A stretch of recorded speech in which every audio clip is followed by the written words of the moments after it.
जगतपुर नाम के गांव में बंटी रहता था। बंटी के माता पिता एक कार एक्सीडेंट में उनका देहांत हो चुका था और बंटी अपनी दीदी और दादी के साथ गांव में रहता था। एक दिन की बात है, सुबह की टाइम बंटी की दीदी और बंटी की दादी और उसकी बगल की आंटी बैठ के बातें कर रही होती हैं।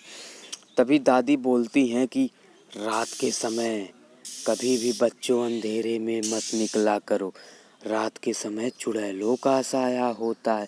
इतना जैसे ही दादी बोलती हैं तभी बंटी की दीदी खड़ी हो जाती हैं और बोलती हैं कि दादी ये सब बातें मत बताओ, बंटी अभी छोटा है और वो डर जाएगा।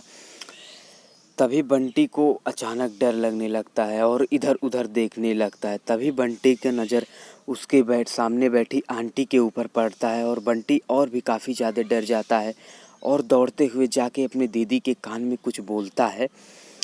और दादी अब तक भी बात कर रही थी। दादी को नहीं पता था कि सामने बैठी आंटी का आंखें एकदम पूरे वाइट हो चुकी थी, सफ़ेद हो चुकी थी। तभी बंटी की दीदी जाके दादी से कुछ बोलती हैं और दादी और बंटी की दीदी अभी भी बातें कर रही होती हैं। तभी अचानक सब लोग बैठ जाते हैं और दादी फिर से खड़ी होकर बातें करने लगती है।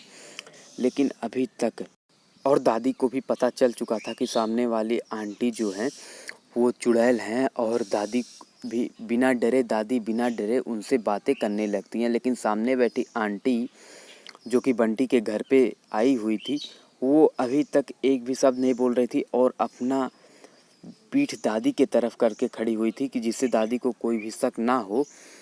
और लेकिन आंटी पकड़ी गई और उनका भांडा फूट चुका था और आंटी को खूब मारा गया।